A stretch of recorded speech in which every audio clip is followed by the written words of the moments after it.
আসসালামু আলাইকুম প্রিয় শ্রোতাগণ।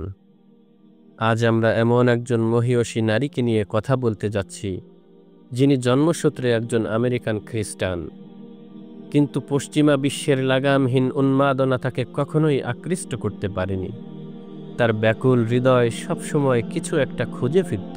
তারপর একটা সময় সেই স্বপ্নযোগে মহান আল্লাহ তাআলার আহ্বান শুনতে পান। অতঃপর তিনি মহান রবের ডাকে সাড়া দিয়ে ইসলামের শান্তিময় বাগানে প্রবেশ করেন। তাহলে চলুন আমরা সেই মহিমান্বিত রমণীর ঘটনাটি বিস্তারিত শুনে আসি। ঘটনাটি লিখেছেন আমেরিকান প্রবাসী বাংলাদেশি চিকিৎসক ডাক্তার শরীফ কাদরী। আমেরিকায় আপনি যদি এক কাপ চা খেতেও কোথাও যেতে চান, তাহলে অবশ্যই আপনাকে গাড়ি নিয়ে বের হতে হবে। এছাড়া অন্য কোনো উপায় নেই। আর এই কারণেই এমন অনেক মানুষ আছেন যাদের ঘরে খাবার না থাকলেও গ্যারেজে একটি করে গাড়ি থাকেই থাকে। খুব বেশি দিন হয়নি এদেশে এসেছি, গাড়ি কিনবো করে কেনা হয়ে ওঠেনি, তাই বাধ্য হয়েই উবারে চলাফেরা করতে হয়। আমার ছোট্ট মেয়ে আমায়া আর তার মাকে নিয়ে সাপ্তাহিক বাজার করতে গ্রোসারি শপে যাব উবারে করে। প্রায় ৭০ বছর বয়সী একজন আমেরিকান শ্বেতাঙ্গ রমণী আমাদের উবার ড্রাইভার। গাড়িতে উঠতেই কেমন আছেন, দিনটি কেমন গেল টাইপের প্রশ্ন করা স্বাভাবিক আমেরিকান ভদ্রতা, এবং তিনি তা যথাযথ পালন করলেন। আমিও প্রতি উত্তরে জিজ্ঞাসা করলাম, আপনি কেমন আছেন? কিন্তু আমরা তার এমন উত্তরের জন্য কোনোভাবেই প্রস্তুত ছিলাম না। শুদ্ধ উচ্চারণে বলে উঠলেন, আলহামদুলিল্লাহ। আমি কি ভুল শুনলাম? তাই প্রশ্ন করলাম, আপনি কি মুসলিম? আর আপনার আসল বাড়ি কোথায়? সে আবার বলল, আলহামদুলিল্লাহ, আমি মুসলিম। এই আমেরিকাতেই আমার বাপ দাদা 14 পুরুষের ভিটেমাটি। আমি একেবারেই আমেরিকান। মনের বাসনা থেকে জিজ্ঞাসা করলাম, আপনি ইসলামে আসলেন কি করে? উত্তরে তিনি বললেন, আসলে আমি ইসলামকে বেছে নেইনি, ইসলামই আমাকে বেছে নিয়েছে। তাকে বললাম, আপনার জীবনের গল্প কি আমরা শুনতে পারি? ভদ্রমহিলা মুচকি হেসে বলল, অবশ্যই। তারপর সে শুরু করলো তার ঘুম ভাঙার গল্প। আসুন তার মুখেই সে গল্পটি শুনে আসি। আমেরিকার মন্টানা অঙ্গরাজ্যের একটি খ্রিস্টান পরিবারে আমার জন্ম। জন্মের পর যখন বুদ্ধিজ্ঞান হতে শুরু করলো, তখন থেকে আমি পরিবারের অন্যান্য ভাই বোনদের সাথে কেন যেন ভালোভাবে মিশতে পারতাম না। তুমি তো জানো, পাহাড় পর্বত আর নদী নালা ঘেরা এক প্রাকৃতিক লীলাভূমি এই মন্টানা অঙ্গরাজ্য। আমি একা একা প্রায় ভর দুপুরেই ওই দূর পাহাড়ে চলে যেতাম। ভাবতাম, আমি দুনিয়ায় কেন এসেছি, কি কারণে আমার এখানে আসা। আমি কেমন যেন হাহাকার বোধ করতাম মনের ভেতর। একটু তরুণী হবার পর থেকে আমার ভাই বোন ও বন্ধুরা বিভিন্ন ক্লাবে গিয়ে মদ পান করত, আনন্দ করত। আমি তাদের সাথে যেতাম না। যদিও আমি খ্রিস্টান, কিন্তু কোনোদিন আমি একটিবারের জন্য মদ পান করিনি। আধুনিক খ্রিস্ট ধর্মেও মদ পান নিষিদ্ধ নয়। আমার বন্ধুরা ছোট ছোট জামা পরে সমুদ্রে ঘুরে বেড়াতো, সুইমিং কস্টিউম পরে সাঁতার কাটত, কিন্তু আমি কোনোদিনও ওসব পড়তে পারতাম না। আমার বিবেক আমাকে বাধা দিত। আমি জানি না কেন যেন পারতাম না। আমি আবিষ্কার করলাম, আমি আসলে একা, ভীষণ একা। আমার কোনো ভালো বন্ধু নেই। ভাই বোনেরা আমাকে সময় দিত না। এক সময় আমার বিয়ে হয়ে গেল, দুনিয়ায় সন্তানও আসলো, এবং একদিন আমার ছেলে বড়ও হলো।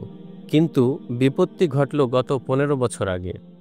একদিন গভীর রাতে আমি স্বপ্নে দেখলাম, এক অজানা কণ্ঠে কেউ একজন অজানা ভাষায় একটি মধুর সুরে গান গাইছেন।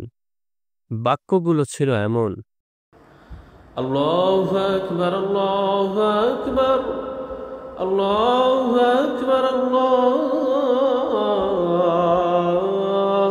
আকবার, আশহাদু আল্লা ইলাহা ইল্লাল্লাহ,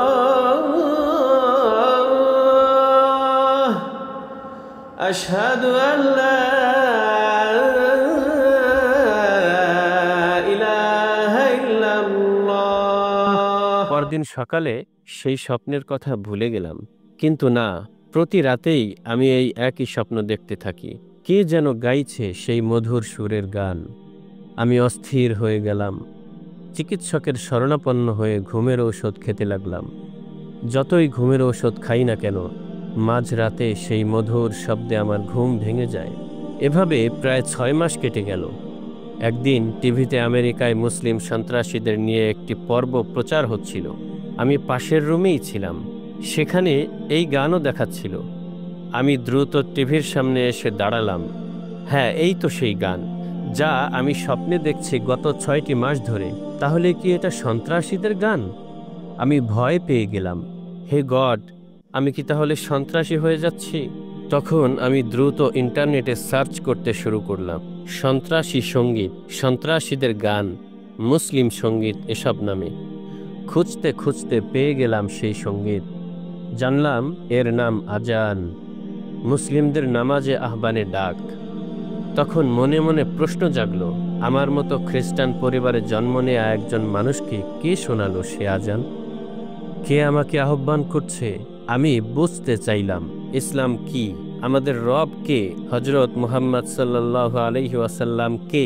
কবর, হাসর ও মিজান নিয়ে আমার বিস্তর পড়াশোনা শুরু হয়ে গেল।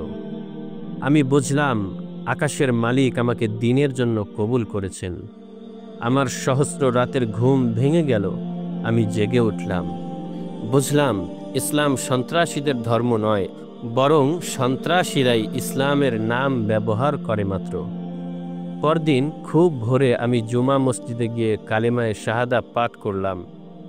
আশহাদু আল্লাহ ইলাহা ইল্লাল্লাহ ওয়া আশহাদু আন্না মুহাম্মাদার রাসূলুল্লাহ। আলহামদুলিল্লাহ, আমি এখন একজন মুসলিম। তুমি কি জানো এ কালেমার বিনিময়ে আমি কি হারিয়েছি? আমার স্বামী আমাকে ত্যাগ করেছেন। যে ছেলেকে আমি পেটে ধরেছি, বড় করেছি, সেই ছেলেও আমাকে ছেড়ে চলে গেছে।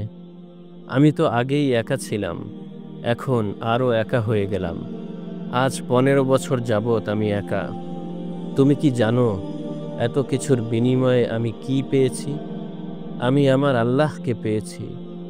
ওই যে ছোটবেলা থেকেই আমার অন্তরে যে হাহাকার ছিল, যে না পাওয়ার বেদনা ছিল, আমি বুঝেছি আমার হাহাকার ছিল কালেমার জন্য। আমার হাহাকার ছিল ইসলামের জন্য। আমার মনের শূন্যতা দূর হয়ে গেছে এবং আমি এখন নিজেকে একজন পরিপূর্ণ মানুষ মনে করছি। তুমি জানো এই বুড়ো বয়সে কিছু খাবারের জন্য আমাকে উবার চালাতে হয়। কয়েক বছর আগে আমি একজন মিশরীয় মুসলিমকে বিয়ে করেছি, শুধু জীবনের একাকিত্ব দূর করতে। কিন্তু সেও এখন ক্যান্সারে আক্রান্ত। তাকেও হয়তো রবের কাছে ফিরে যেতে হবে। আমি চেষ্টা করছি তার যথেষ্ট সেবা করতে। আমার ছেলেটাকে আমি দেখিনি আজ 2 বছর হলো। আমার ছেলের ঘরে একটি নাতি হয়েছে, কিন্তু জানো আমি তাকেও দেখিনি অনেক দিন হলো।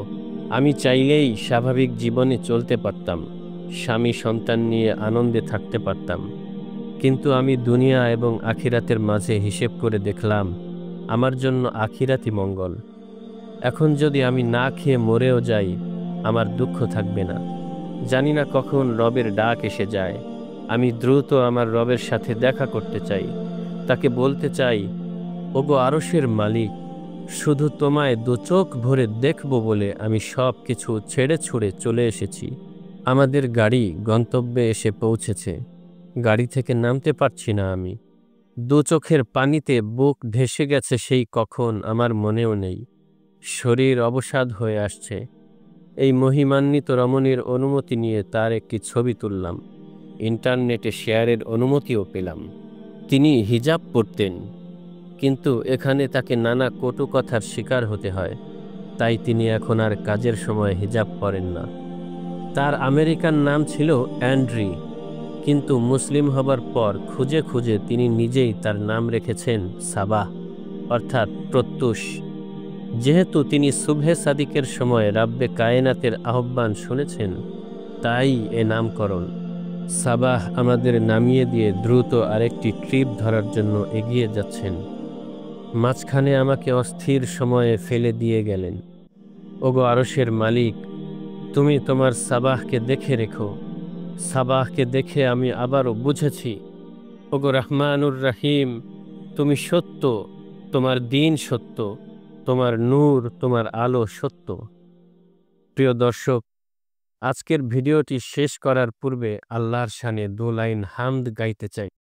ওগো আল্লাহ শুকর তোমার, আমারে যে মুসলিম করেছো। ওগো আল্লাহ শুকর তোমার, আমারে যে মুসলিম করেছো। ওই খুঁটিহীন নীলাকাশ ভুবন মাঝে তুমি কুদরতি ইশারায় রেখেছো। ওই খুঁটিহীন নীলাকাশ ভুবন মাঝে তুমি কুদরতি ইশারায় রেখেছো। ওগো আল্লাহ শুকর তোমার, আমারে যে মুসলিম করেছো। ওগো আল্লাহ শুকর তোমার, আমারে যে মুসলিম করেছো। আপনাদের একটি লাইক, একটি কমেন্ট আমাদের জন্য অনুপ্রেরণা। ইনশাআল্লাহ দেখা হবে পরের ভিডিওতে। সে পর্যন্ত সবাই ভালো থাকুন, সুস্থ থাকুন। আল্লাহ হাফেজ। আসসালামু আলাইকুম ওয়া রাহমাতুল্লাহ।